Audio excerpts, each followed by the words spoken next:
মদিনার বাজার দিয়ে নবীজি যাচ্ছেন, নবীজির একটা ওট পছন্দ হয়েছে। তো নবী ওটের মালিকের কাছে গিয়ে জিজ্ঞেস করলেন, ভাইয়া এই ওটটার দাম কত? ওই দামাদামি হলো, নবী সে দামে কিনতে রাজি হলেন, কিন্তু নবীর কাছে তখন অর্থ ছিল না। তখন নবীজি ওনাকে বললেন, আপনি আমাকে ওটটা দেন, আমি এখনই গিয়ে আপনার সেই প্রাপ্যটা পাঠিয়ে দিচ্ছি। ওটের মালিক ওনাকে ওটটা দিয়ে দিলেন।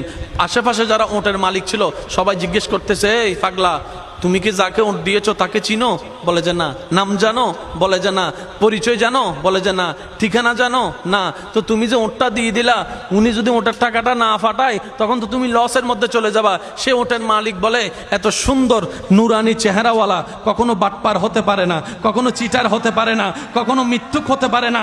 ওনার চেহারা দেখেই তো আমি ওট বিক্রি করার আগে মনটাই বিক্রি করে দিয়েছি, মনটাই বিক্রি করে দিয়েছি, মনটাই বিক্রি করে দিয়েছি। তোমরা যাই বলো, আমার মন বলে উনি আসবেই আসবে, টাকাটা পাঠাবেই পাঠাবে। এই কথা বলতে না বলতে কিছুক্ষণ পরে নবীজির একজন সাহাবা এসে বলছেন, একটু আগে একজন ওট নিয়ে গিয়েছেন, কাছ থেকে ওটের মালিকটাকে একটু দেখতে চাই। উনি বলে যে আমার থেকে। তো উনি বললেন, আমাদের নবী আপনার থেকে ওটটা নিয়ে গিয়েছেন, ধরেন ওটের টাকাটাও দিয়েছেন, আপনাদের খাবার জন্য কিছু খেজুরও হাদিয়া পাঠিয়েছেন, খেজুরও হাদিয়া পাঠিয়েছেন। ওই ওটের মালিক বলে, ভাইয়া টাকাটাও রাখেন, খেজুরটাও রাখেন, আগে আমাকে ওনার কাছে নিয়ে যান। আমি ওট বিক্রি করি নাই, আমার দিলটাই বিক্রি করে দিয়েছি।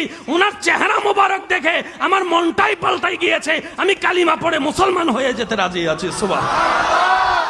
जिसका कोई सानी नहीं वो नबी हमारा है, मुस्तफा की अजमत का हद ही ना किनारा है। आशिक बोले, लम याति नजीर कफी नजरिन मिसले तुना शुद्ध पैदा जाना। চিৎকার দিয়ে বলেন না সুবহানাল্লাহ।